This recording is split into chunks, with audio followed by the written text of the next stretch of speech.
It's my privilege to welcome everyone to our final event at CPAC while real conservatives are against the war on terror.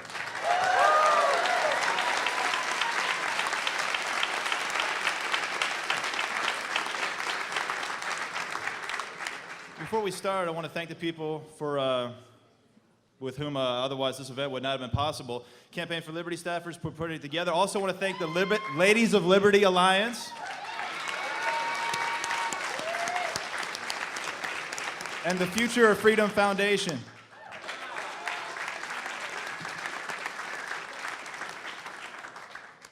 It's hard to believe the 3 days is already over, but this has been so packed with activities, it's gone by quickly. We started out the week kicking it off with a Lincoln on Liberty friend or foe event, and I think we answered that question at that event. Then we followed it up, like I've been saying, with a Tom Woods event on nullification. So we nullified the idea that states could not stand up to the federal government. And then if you missed the Liberty Forum Thursday night, you missed something special because the judge and Ron just delivered great, great speeches on Thursday night. So we hope to have the video up as soon as all of us wake up sometime in the middle of next week. We'll get that up on the website so everyone can see that in the question and answer session with Tom Woods. Then we moved to our events yesterday, panel participations, standing around, passing out lots and lots and lots of flyers to everyone. Our event last night was a great success with Gary Johnson and Tim Carney and Mike Church.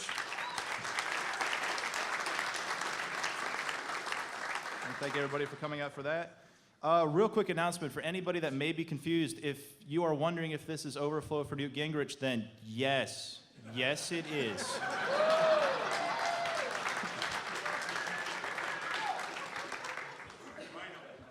Or if you actually wanted to hear some real conservatism for a change, then you're exactly where you need to be.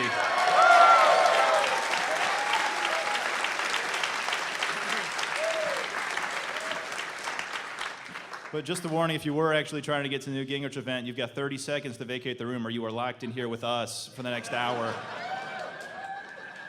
So I am excited about the event we have today. Our panel is going to include Kwiatkowski, Jacob Hornberger, Phil Giraldi, and Bruce Fein. And we are honored today to have as our moderator Kelly Torrance. She is the literary editor over at the American Conservative magazine.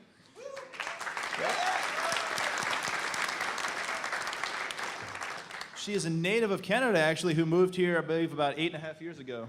8.5 years ago. So she brings an international perspective to this event as well. She's a former writer for the Washington Times, too. And I'll let her go ahead and get us started. Ladies and gentlemen, please join me in welcoming Kelly Torrance.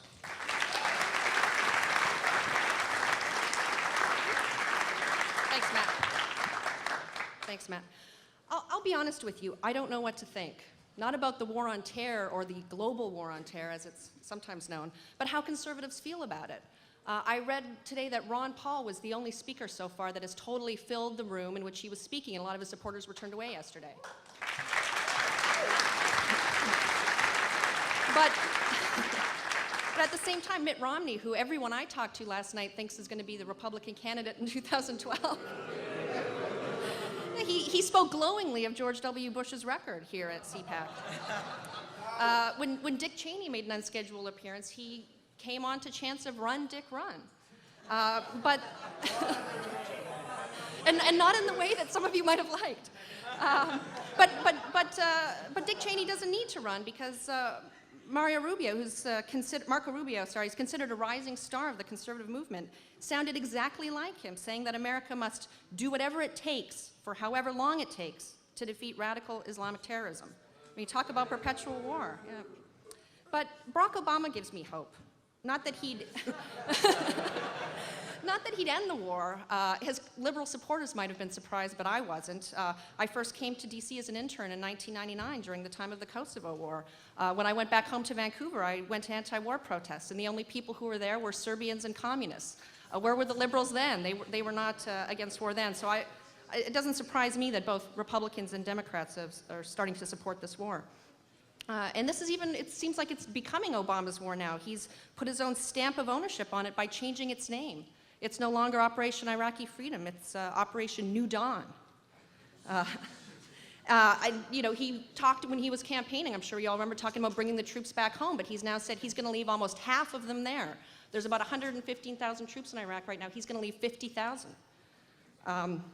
Now, the war in Afghanistan started in 2001, Iraq 2003.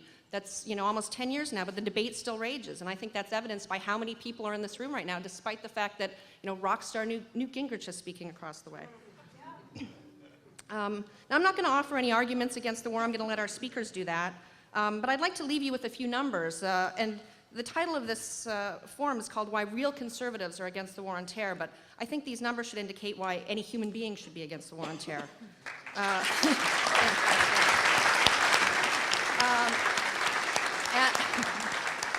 As of January of this year, 4,377 American troops have died as a result of the war in Iraq. 31,639 were injured, 20% of those serious injuries. We're talking brain and spinal injuries. Apparently, to me this is astounding, 30% of troops developed serious mental health problems within 4 months of returning from their duty. And that's not even talking about the Iraqi civilians who have been killed, and the numbers there, nobody knows. Estimates have ranged from 50,000 to 600,000. But I'll get to our panel now, who will give you even more reasons to be against it if you needed them.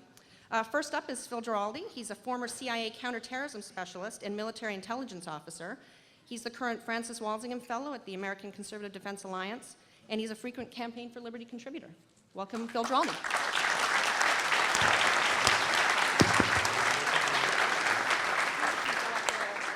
Yeah, okay. I'll speak from here if that's all right. To be honest, I was a little bit nervous when I received the invitation to... Would you rather I'll go up there? Yeah.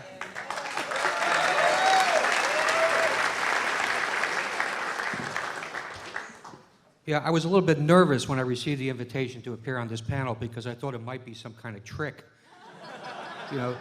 to get the four of us in a room at the CPAC conference. There's certainly a lot of people who would like to do that for nefarious reasons. But anyway, I'm delighted to be on this panel and to be with the distinguished people that you see in front of you, and I'm very interested in hearing their comments. Benjamin Franklin once observed that those who would trade their liberties for security will wind up losing both. James Madison stated that no nation can preserve freedom in the midst of perpetual warfare. There is something seriously wrong in America today because the elites from both political parties have forgotten about Franklin and Madison. I'm going to speak to you about security policies and the greatly exaggerated fear of terrorism that have driven much of both foreign and domestic policy since 9/11. 9/11 was undeniably a horrific experience for this nation, but it did not threaten the survival of our republic. Its perpetrators do not do so today. Only we can do that, and we are doing that by overreacting to the danger and doing all the wrong things. We conservatives should demand commensurate and realistic responses to genuine foreign and domestic threats, but instead we have been given overkill, more bureaucracy, and lots of pork. Think, for example, of the government's creation of a no-fly list with 1 million names or a terrorist suspects list with nearly 500,000 entries. If there were even 1% that many people in the U.S. actually threatening terrorist acts, we would be experiencing waves of bombings in the streets, which tells you that both the lists and the process used to compile them are essentially bogus.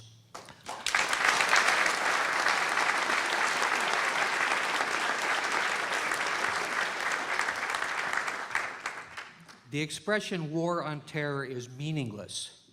Terror is a tactic. It is not a foreign government or a political movement.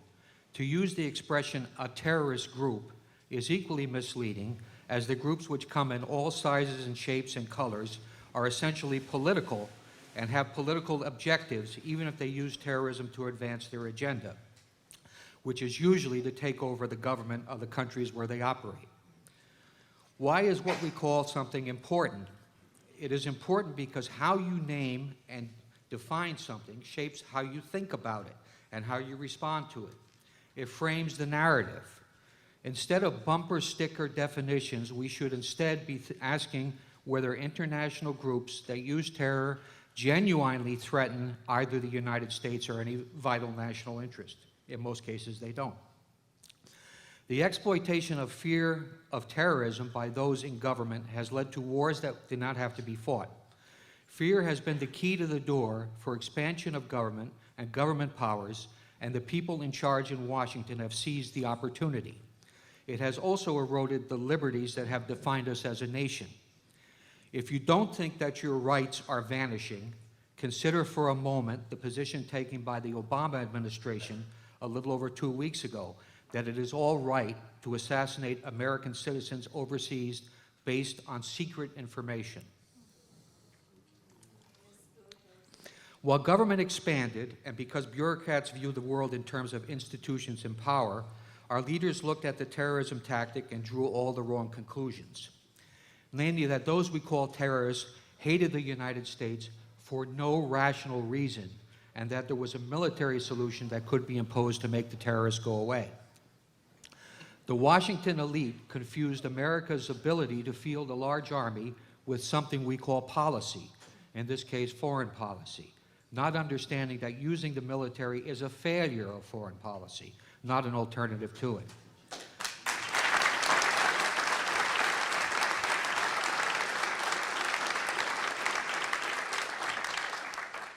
The same officials and politicians also created a vast and ineffective Homeland Security bureaucracy. I love your T-shirt, incidentally, the Homeland Security T-shirt. The Homeland Security bureaucracy is the domestic equivalent of an interventionist foreign policy that strips many Americans of their fundamental liberties. Predictably, the international situation has become even more unstable as a result of these policies. When meddling in the affairs of others began to produce bad results, the solution was more meddling, most recently in Somalia and Yemen, never looking at the intervention itself as a possible cause of the instability and the terrorism. Let's look at some of the numbers behind what has happened, numbers that should appall every true conservative. They probably don't bother Newt Gingrich very much, though. The United States now spends nearly $1 trillion every year on the military, homeland security, and intelligence. Much of the money is borrowed from China. If one assumes that there are something like 5,000 active terrorists in the world, and there are probably much less than that, it works out to something like $200 million per terrorist per year. Fear of terrorism has driven this growth in government and led to the involvement in multiple little wars and some bigger ones, as well as subsequent exercises in nation building, all of which have been unconstitutional and none of which has turned out well.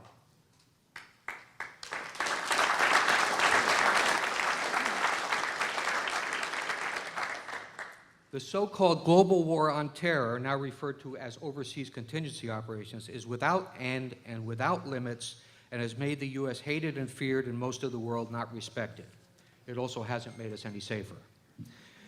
And America's war against the world did not have to happen. There are real threats in the world against Americans and American interests, but military action in support of national interests should be a last step after every other step has been taken, not the first step. And then there is the issue of blowback. Why is America the target of terrorists and suicide bombers? Surely not because it has freedoms that some view negatively. As Osama bin Laden put it, in possibly the only joke he's ever told in his life, if freedoms were the issue, Al-Qaeda would be attacking Sweden.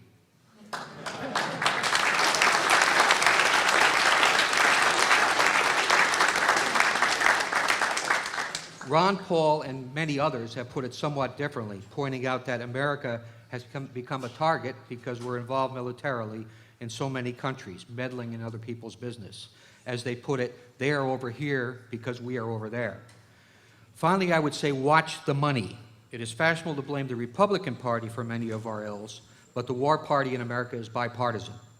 It is driven both by the lust for power and the good old-fashioned profit motive. The current push to attack Iran has more Democrats behind it than Republicans, and it is fully supported by a media that has been characterized as being liberal, but which really shares the collectivist viewpoint and interest of the Washington elite. War is big business and produces money and jobs for a lot of people, ranging from think tanks to defense contractors to congressmen and senior government officials who are looking for a soft place to retire. We, the people, must demand a change in this dynamic. In short, real conservatives who believe in small government, fiscal responsibility, a rational foreign policy based on the national interest, and non-involvement in other people's quarrels should reject global wars on terror or global wars on anything. They should reject completely the insidious and absurd notion that Washington can intervene all over the world and not raise taxes to pay for the cost, handing our security over to the Chinese lenders and bankrupting our children and grandchildren.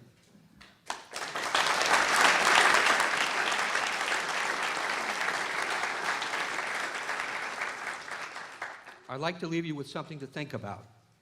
The moral and constitutional obligations of our representatives in Washington are to protect our liberty, not coddle the world, precipitating no-win wars while bringing bankruptcy and economic turmoil to our people.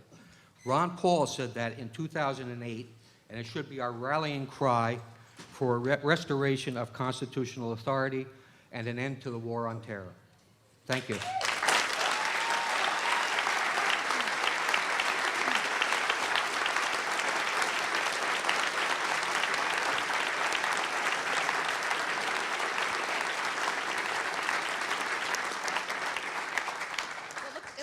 Giraldi has a lot of fans here, so I should mention that if you are a fan, he has a column every month in the American Conservative, so I encourage you to subscribe to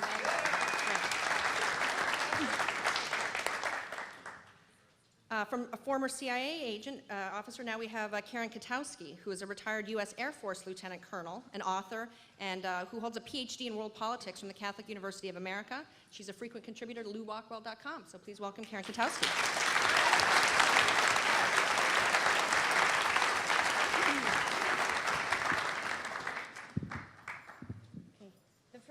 War on terror has been used to justify trillions of dollars in spending, hundreds of thousands of new government positions, and thousands of new government contracts. At the same time, the war on terror has produced very little in terms of new technology or enhanced security. It has vastly increased the degree of national centralization and has created many new permanent trees and branches in the gnarled world of federal and state institutions. The Congressional Research Service reported back in September that the cost of terror, of the war on terror since 9/11 was $1 trillion, but they only looked at the cost of 3 military operations launched in response to 9/11. They counted the war in Afghanistan 9 years running, they counted the war in Iraq 7 years running, and the overall effort to secure United States military installations around the world, not our borders at home, but our forward deployed empire. While it is very costly in both dollars and in terms of rule of law, the war on terror is not a real war in the sense that conservatives understand it. Yes, our nation was assaulted, and on 9/11, our nation was undefended and vulnerable. But our very expensive armed forces and our very expensive intelligence apparatus failed to prevent or to predict what happened on 9/11.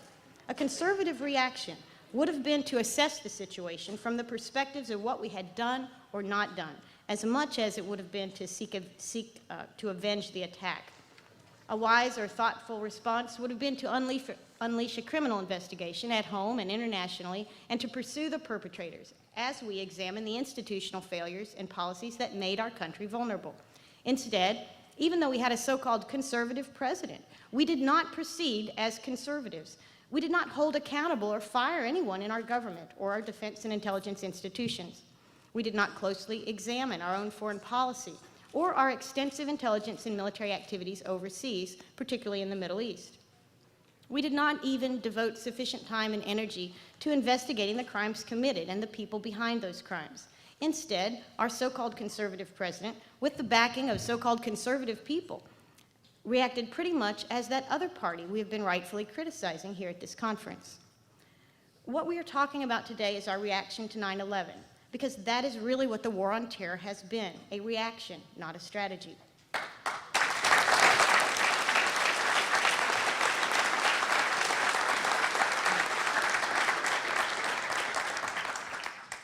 This reaction, like most poorly thought out reactions, has been anything but conservative. Furthermore, it has led to conditions and changes in this country that are anything but those a true conservative would desire or hope for. Massive growth in spending, new permanent and centralized government institutions, and worst of all, an incredibly stupid militarization of the pursuit of terror.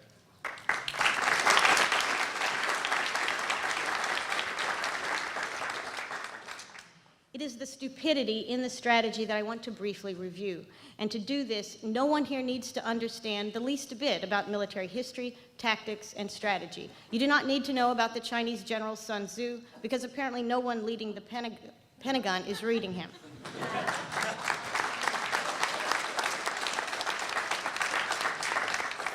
Sun Tzu understood that understatement and deception is necessary in war.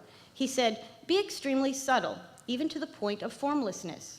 Be extremely mysterious, even to the point of soundlessness. Thereby, you can be the director of the opponent's fate." Instead, our approach has been to almost randomly identify countries and governments and very publicly go after them. The only mystery of our military and foreign policy since 2001 is in the minds of the American people, who do not understand why the war isn't won yet and why the enemy seems to be expanding, getting smarter, and hating us more.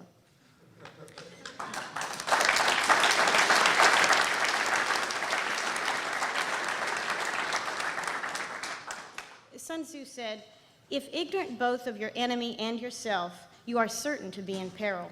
He was right about that, but in fact you wouldn't know it from the obscene confidence and outright idiocy put out by the Pentagon and eagerly embraced by two presidents, one a so-called conservative, the other a left-wing socialist. We, as conservatives, ought to care about getting back to an old kind of normal, not creating a new normal of unconstitutional government, unsupportable debt, and endless war. We should want victory in the war on terror, but understand that victory must include a return to small government republicanism. Sun Tzu wrote, "He who knows when he can fight and when he cannot will be victorious."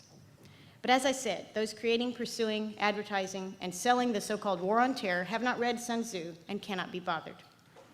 Von Clausewitz is another strategist we study in the military finishing schools. One thing Clausewitz knew that conservatives also know is that the first, the supreme, the most far-reaching act of judgment that the statesman and commander have to make is to establish the kind of war on which they are embarking. But instead, we are still debating the question of what is this war on terror. More and more, we are asking, why isn't it working, and when will it end? Instead of Sun Tzu and von Clausewitz, our strategy has been more theatrics than tactics, and running on a script written by those who stand to benefit from more government and more government spending than those Americans who are fundamentally conservative and who in their hearts do value the Constitution, which is to say, the majority of Americans. From a Pentagon standpoint, it was fortunate that the Pentagon was one of the 9/11 targets. Had the Pentagon not been targeted, and had it emerged unscathed on 9/11, it is likely that serious questions would have been asked about why the premier and best-funded military, with the best and most highly funded intelligence agencies in the world, was a blind, paralyzed, sitting duck on 9/11.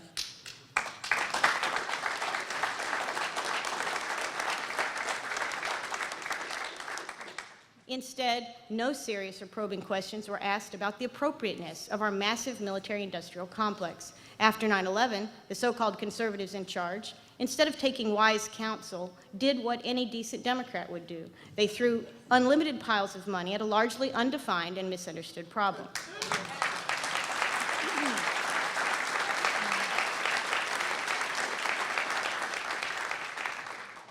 Some in the GOP are still wondering why the Tea Party movement evolved. Didn't people already have a conservative political party representing their interests?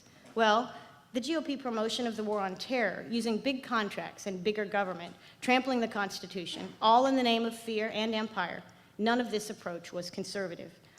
Beyond being anything but conservative, the war on terror, as we have conducted it since 2001, is simply not succeeding. In many of our overseas battles, we are creating and growing new terrorists and smarter terrorists. We are increasingly exposing our own weaknesses in terms of occupation and counterinsurgency. And even as we institutionally learn from our mistakes, it is always too slow, always after the fact. We, as conservatives no less, seem to be supporting a vague and extremely Clinton-esque policy of global nation building. We keep hoping that putting another one of our crooked guys in charge of a country will work, and we keep hoping that military and economic blackmail can keep the locals in line. That's just idiotic. It may be that our military policy is not designed to reduce terror at all, but is instead simply designed to evolve hand in hand with the so-called war on terror in order to maximize the opportunity for growth of American intelligence and security institutions, permanent institutional growth. Many predictions about the next decade have been made in past weeks. One thing not predicted for 2010 is a reduction of American forces or fewer American interferences and entanglements overseas. No one is predicting the ending of America's illegal wars or even the ending of a front on just one of those illegal wars. Curiously, government spokesmen are aware that this is exactly what Americans want to hear, and they are beginning to pander. Case in point, JCS Chairman Admiral Mullen on The Daily Show last month. How many people saw that? Anybody see him? He was there. He was discussing how we are coming out of Iraq in 18 months and how the U.S. military is 40% smaller than it was at the end of the Cold War. Mullen represented his case well, but unfortunately he was lying on both counts. We're not coming out of Iraq. As mentioned previously, 50,000 troops will remain there permanently in our permanent installations. In terms of the size of the military, he is also misleading, or I would say the word lying. In 1988, about a year before the end of the Cold War, Congressional Research Service Chronology of Military Spending put the DoD take at $451 billion, annual take in 2005 dollars. In 2009, latest one that we have, the DoD got $10 billion more dollars than they had at the end of the Cold War. Their budget was $460.5 billion, again in 2005 dollars, adjusted. The real military budget in 2009 was larger, not smaller, than at the end of the Cold War. But there's more, namely the modern habit of funding any actual wars the DoD may be fighting through separate supplemental congressional appropriations and authorizations.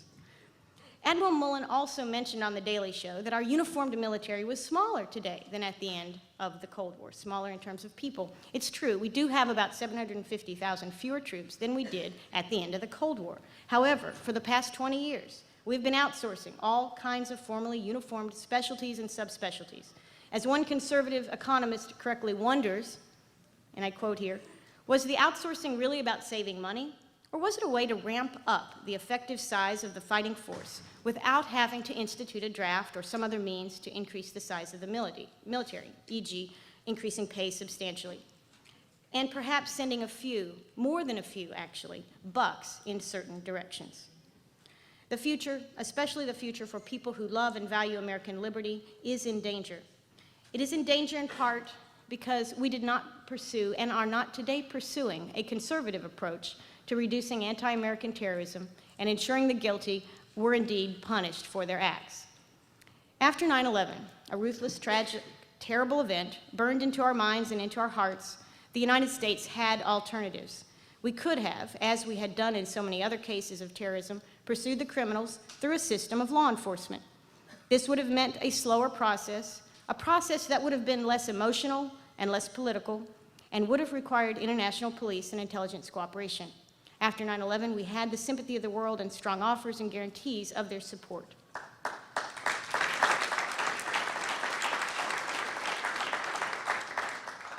It would have taken time, although in retrospect, this approach would have taken far less time, less money, and fewer destroyed lives and livelihoods than what we really did. A conservative approach would have saved trillions of dollars. It would have educated Americans on the rule of law and the Constitution rather than blinding them to it. And a conservative approach, because it cares about history and culture and community, would have ensured that Americans more deeply understood terrorism and how to really prevent it. Instead, we are repeatedly lied to by our government on everything, but particularly on the lack of success, cost, the high cost, and the increased risk of our ongoing and endless war on terror. Rahm Emanuel, you know him, right, has famously said, "You never want to let a crisis go to waste," and he is right from a government standpoint. I hope that from a conservative's perspective, Rahm's words are an abomination.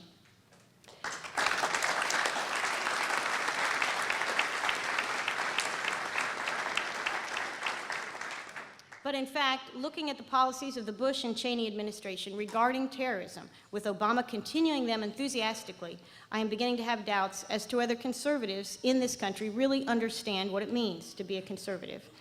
Had our government not seized the opportunity that the 9/11 crisis presented, and had the Bush administration spent that political capital on a serious legal and criminal approach to catching and punishing the 9/11 terrorists, by now, almost 9 years later, in the very worst case scenario, we would be in the same place as we are today. Lots of bad guys picked up, some convicted in trials, others held with trials pending. Certainly, many people would have been released, as we have done already with a good number of those who had been held without charge or evidence in Guantanamo. Best case, this whole episode would be behind us, and the money not spent on security might have gone to reduce the deficit or to support tax cuts. Had we taken the conservative fork in the road back in 2001, we would not have enraged other nations, insulted entire cultures, violated our own Constitution, and sacrificed on a bloody altar what we like to put forth as American honor. We would be living in a world where our $1.4+ trillion debt ceiling could be reduced, not raised. We would be living in a world without an overgrown defense and intelligence structure, with no blurring of lines between civilian law enforcement and the military. We would be living in a world where, having not killed women and children, having not interfered with the domestic politics and trade policies of third world countries in faraway places, and having not destroyed our one-time reputation as a free nation, we would be clearly safer from terror aimed against us.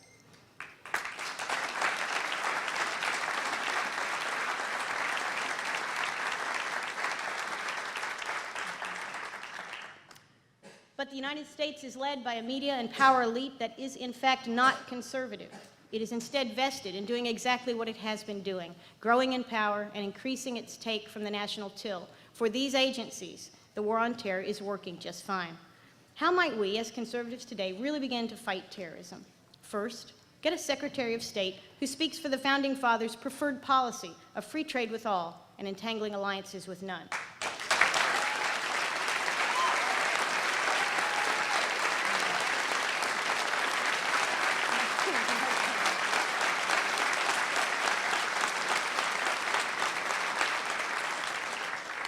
Second, if a Secretary of War is required, appoint one who will make his sole mission the security of the United States rather than the security and continued expansion of the defense industrial establishment.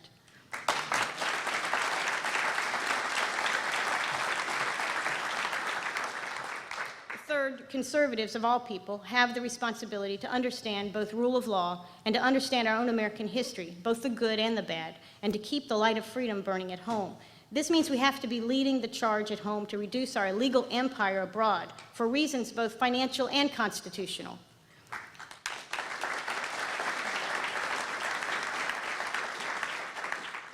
Instead, of course, the Republican Party has become identified with big government, empire, excess spending, and overpriced and counterproductive defense strategy. As the American people wake up to this reality, they will naturally reject the philosophy that is behind the modern GOP approach. If the GOP intends to remain relevant, it must deliver. The nearly decade-long experiment in government growth called the war on terror has been a cruel joke that history will rightfully blame on the Republican Party. It's not working, and conservatives, as well as libertarians and independents and Democrats, can all see that. But only old-style conservatives and libertarians are truly in a position to offer a reasonable alternative, and that alternative is to energize real conservatism in our defensive strategy and foreign affairs, and to rediscover the sound advice of Sun Tzu, von Clausewitz, and more than ever, our founding fathers. Thank you.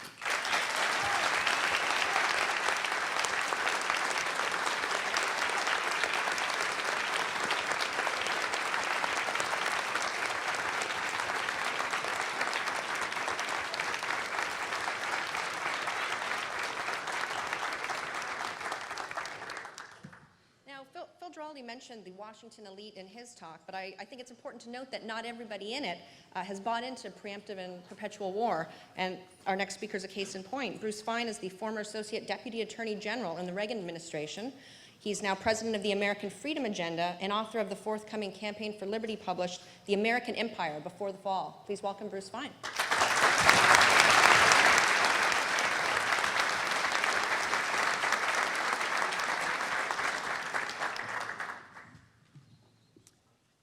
as Robert Goodloe Harper would have said, millions for defense, not 1 cent for preemptive war and building empire.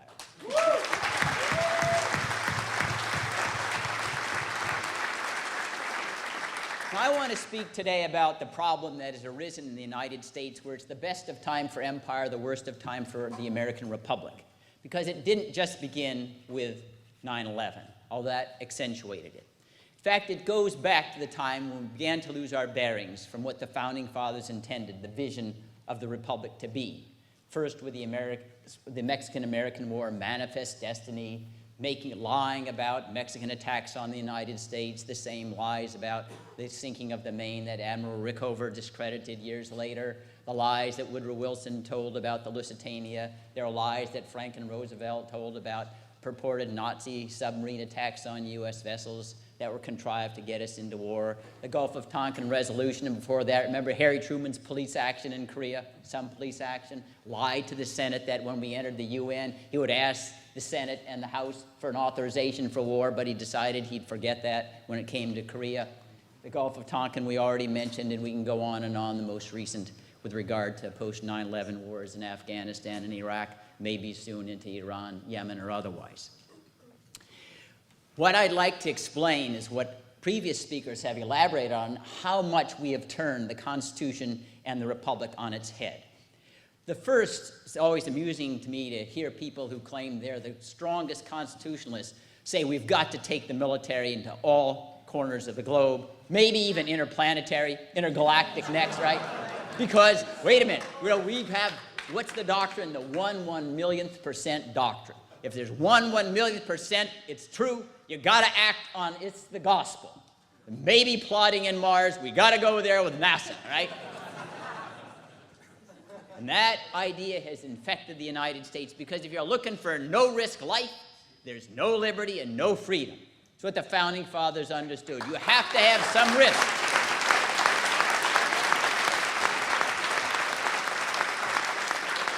It does not mean senseless risk, but you have to take some risk. No one can stand up, put their hand on a Bible or a Quran and say, I'm incapable of evil. So when you make up concocted fears, well, maybe they're plotting someplace, you could justify arresting and killing anybody. And indeed, that is the legal framework we're operating under now. Let me explain that first to justify why we need to be, maybe alarmed is too strong, but I don't think so. What is the legal architecture today?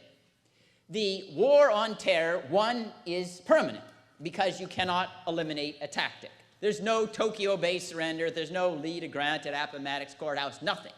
The first time in the history of the world that war, by definition, is permanent. Now, there's also another feature that's unique. Because a tactic can be used anywhere, the battlefield is now everywhere on the planet, including right in this room. What does that mean in terms of law? The president can use military force, he can impose military law on a battlefield.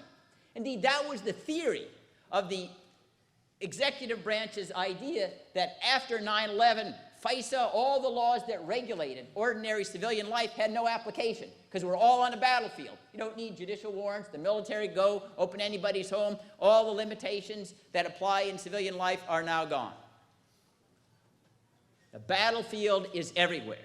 We can use military commissions right here. Typically military commissions were used on a battlefield where there's no time to gather evidence later on. Now they're used years later, because it's an effort to try to militarize the government.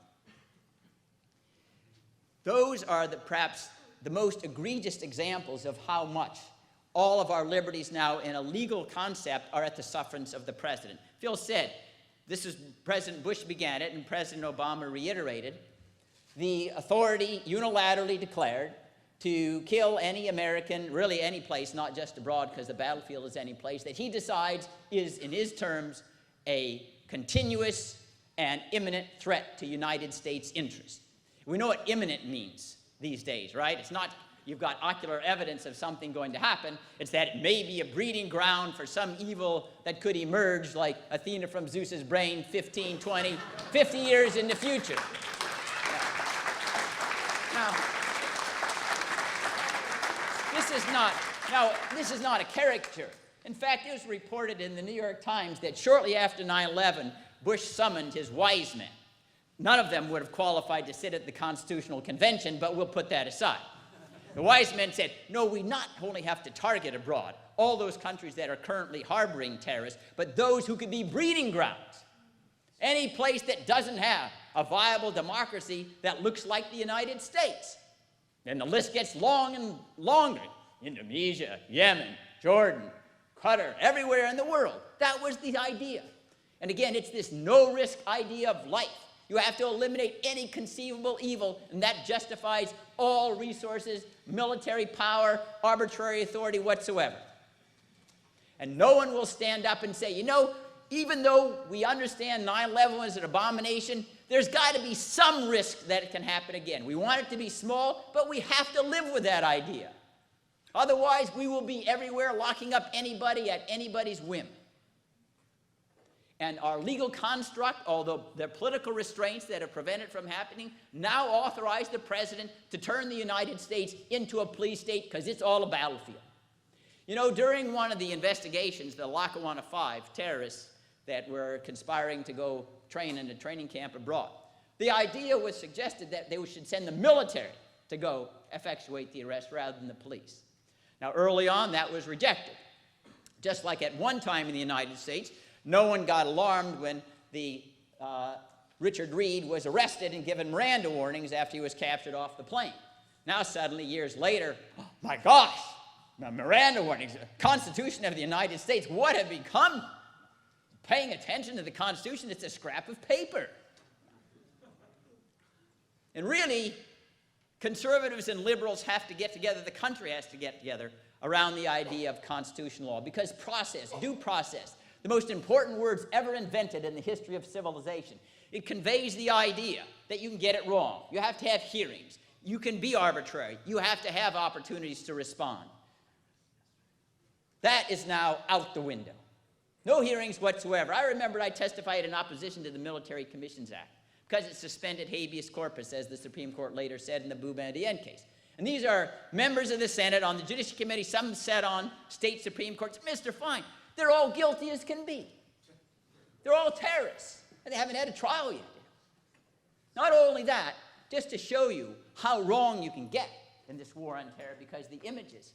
Guantanamo Bay, after the Supreme Court finally held in Boumediene that they have a right to a hearing to determine whether they satisfy the elements of an enemy combatant, which is very broad. It basically says if you're associated or you're signed up in secret ink for Al-Qaeda, you can be detained for life without accusation or charge. After they finally granted that right, the administration has lost something like 85 to 90% of every single case brought, even though they can rely on secret evidence. Now, you want to show the level of injustice. I had the opportunity to represent and help 17 Uyghurs. They're Chinese Muslims in East Turkestan. Their leader, in fact, is Rebia Kadir. Her office is Cotty Corner from the White House. She's been nominated 3 times for the Nobel Peace Prize. In fact, visited George Bush before he traipsed off to Beijing to marvel at these physical wonders. And there's 17 of them were detained for over 7 years at Guantanamo as enemy combatants, threats to the United States. What had they done? No, they hadn't threatened any American, hadn't killed any American. In fact, they hated the Chinese and thought the Americans would be their allies. But they, in training themselves, happened to be in Afghanistan at the time 9/11 occurred. And we, in an effort to make certain that we had the stage props to show we're at war, were handing out huge bounties to those in Afghanistan who would point to someone and say, Al-Qaeda. In fact, we're advertising. You bring in Al-Qaeda, you can have a lifetime pension on the Riviera. And Marabilu Diktu, hey, we got all these Al-Qaeda folks. After they held there for 7 years, the United States itself finally conceded, yeah, they're really not enemy combatants. Now, then at the district judge stage, the judge said, all right, I'm going to release them into the United States. Said the United States, he asked the U.S. attorney, you have any evidence that they would be a danger? They've stayed there so long. Everyone agreed if they were returned to China, they'd be tortured or executed, which has happened frequently to others whom the Chinese have gotten their hands on. The Uyghurs, in some sense, like the Tibetans, want a more autonomous state in East Turkestan. And the Justice Department said, no, we've got no evidence that they would be a danger. But they are illegal aliens. We captured them. They had no green cards. They can't come to the United States. Sort of shocking to the judge. But that's the position that the Obama administration took as well. They're illegal aliens, so we've got to continue to detain them. Case went up to the Court of Appeals. The Court of Appeals, in fact, reversed the decision to release the Uyghurs into the United States, and that case now is in the United States Supreme Court. That will be argued in a couple months' time. But in the meantime, the administration has tried to moot that particular litigation. It wouldn't send them back to China. It would be in violation of the Refugee Convention. So we were worried that the Chinese would be angry if we let them remain in the United States. These are 17, and being housed by a three-time Nobel laureate, Nobel laureate nominee. So we then searched the globe and said, we need the Chinese to buy our debt that we were pointed out, trillion-dollar debts. So maybe Paley would take some, shock them off, and bribe other countries into taking the Uyghurs because we were too cowardly to defend the integrity of our own principles. It was one of the most shameful efforts, I think, in my entire life.